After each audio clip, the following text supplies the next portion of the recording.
con Alonso Cárdenas, quien es analista político de la Universidad Antonio Ruiz de Montoya, para conversar acerca de estos temas. ¿Cómo está? Bienvenido. Muy buenos días, muchas gracias por la invitación. Gracias a usted por atendernos. Ha sido una semana bastante movida, sin duda, en lo que respecta al tema político. Uno de los temas que vamos a tratar y que ocurrió el día de ayer precisamente fue esta interpelación, tanto a 3 ministros de Estado. Un día antes se interpeló a otro ministro más, pero en este caso al jefe del gabinete ministerial, Aníbal Torres. ¿Qué le pareció esa interpelación? ¿Cree que esto daría pie a una eventual censura? Bueno, lo primero que tenemos que mencionar, creo yo, es que este sistema de interpelación hacia los ministros es una constante en el sistema político peruano, ¿no? Si hacemos un poco de memoria, en el gobierno de Valentín Paniagua tuvimos un presidente del Consejo de Ministros. Con Toledo tuvimos 5 presidentes del Consejo de Ministros. Con Alan también 5. Con Ollanta Humala sube a 7. Y en este periodo tan inestable de PPK hubieron 9 presidentes del Consejo de Ministros. Actualmente en el gobierno del señor Pedro Castillo llevamos 4 presidentes del Consejo de Ministros, lo que nos da un total de 31 presidentes del Consejo de Ministros en lo que va del siglo XXI. Es decir, que hay un cambio de presidente del Consejo de Ministros en un promedio de 10 meses, que es lo que dura un premierato. Imagínese usted, cada 10 meses cambiar una política o unos funcionarios es como una puñalada por la espalda del proceso de elaboración de políticas públicas. Es una inestabilidad muy grande que obviamente en este gobierno actual ha roto todos los récords, ¿no? Llevamos menos de 10 meses y ya estamos debatiendo si va a haber un 5º presidente del Consejo de Ministros, lo que denota un problema de fondo muy grave, que es la altísima inestabilidad del sistema de representación política en el Perú. Efectivamente, que llevamos arrastrando desde hace unos años y todavía no podemos superar. Incluso el día de ayer, en esta interpelación, el propio jefe del gabinete ministerial invitó a que sea censurado y textualmente dijo: espero que las bancadas que exigen que renuncie, que tomen rápidamente la decisión de censurar a ese gabinete por medio del presidente del gabinete, que es quien les habla.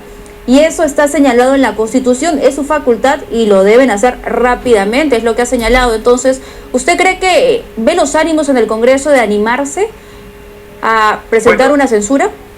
Bueno, primero que nada, ese hecho que usted menciona es inédito, ¿no?, en la historia política reciente del país. Yo no recuerdo un presidente del Consejo de Ministros que prácticamente les haya suplicado a los congresistas que lo saquen, ¿no? Es decir, que no tienen ni el menor interés en continuar con la agenda política que había marcado su gabinete, ¿no? Yo considero que efectivamente el señor Aníbal Torres, creo que se le ha salido de las manos la gestión del premierato, ¿no?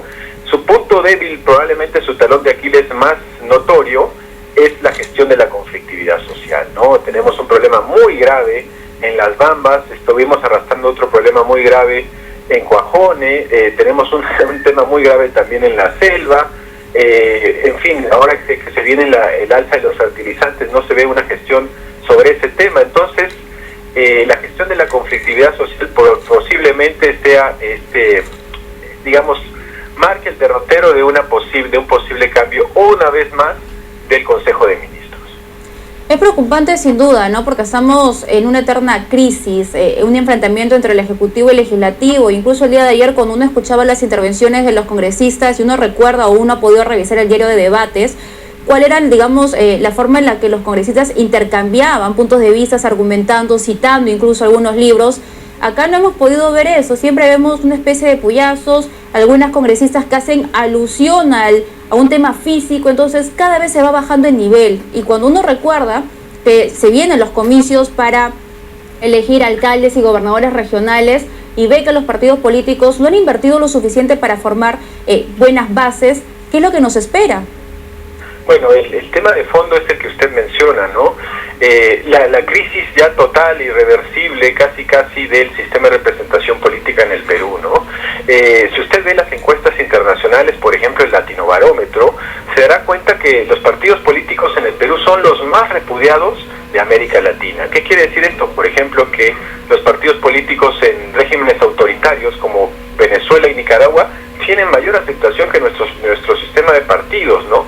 Si usted ve la evaluación del Parlamento, se va a dar cuenta que también Perú tiene la peor aprobación de su Parlamento en toda la región. Y si ve otra encuesta que se llama el Barómetro de las Américas, se dará, no es sorpresivo que después de Haití, el Perú señale que tiene el mayor nivel de insatisfacción con la democracia en todos los países de la región. Es decir, que solamente Haití tiene una peor percepción de su sistema democrático, pero Haití pues es un estado fallido, ni siquiera lo deberían considerar, ¿no? Entonces eso dice mucho de este repudio, ¿no?, que existe y que cada vez se hace más grande entre gobernantes y gobernados en nuestro país. ¿Cuál sería la alternativa? Bueno, lo que ya se está mencionando, ¿no?, cada vez más, un proceso ya no solamente de reforma, sino de refundación del sistema político peruano que, como le repito, es el más repudiado de América Latina.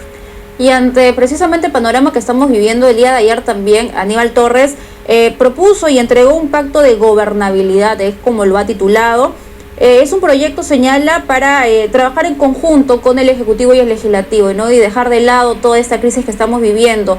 Pero dada la situación y como estamos viendo cómo se van moviendo los líderes políticos, cómo ve el movimiento político, ¿cree que tenga asidero ese tipo de pacto? Bueno, imagínese usted si hay una persona, que en este caso sería el señor Aníbal Torres, que despotrica contra el Congreso y el Congreso hace lo propio y luego le lanza un ramo de olivo, pues es muy, muy difícil que ese ramo de olivo pueda materializarse, ¿no? ¿Cuál sería la alternativa ante esta situación de deterioro constante y prácticamente irreversible del sistema político peruano? Pues que, por ejemplo, la academia, la sociedad civil, el sector privado empiecen una serie de movilizaciones para exigir, para presionar que de una vez por todas empiece el proceso de reforma política impostergable en nuestro país. Eso se da en otros países de la región, lo hemos visto en Colombia, lo hemos visto en Chile, lo hemos visto en Bolivia, lo hemos visto en Ecuador, lo hemos visto en Argentina, pero en el Perú parece que la sociedad civil, la academia y el sector privado están como en una parálisis y no toman en consideración la urgente y la impostergable necesidad de tener este proceso de reforma política, ¿no? Entonces, yo creo que estos actores extrapolíticos deberían tener un poco más de relevancia para sacar adelante la nave que efectivamente pues se nos está hundiendo, ¿no? Efectivamente, a propósito de lo que menciona, y es importante recordar que se inició un proceso de reforma tanto política como electoral, ¿no? Hubo un grupo de trabajo conformado por especialistas que dieron pautas de cómo ejecutarlo. Sin embargo, muchas iniciativas legislativas han terminado por minar constantemente lo avanzado. Pero otro tema también que me gustaría tocar con usted, que de alguna forma también ha afectado al Congreso de la República, es la elección de miembros del Tribunal Constitucional, que ha terminado o ha coincidido con la renuncia de 10 congresistas de Perú Libre, ¿no? Ahora van a formar una nueva bancada y sería la ala magisterial. ¿Sería también considerado como una segunda bancada oficialista?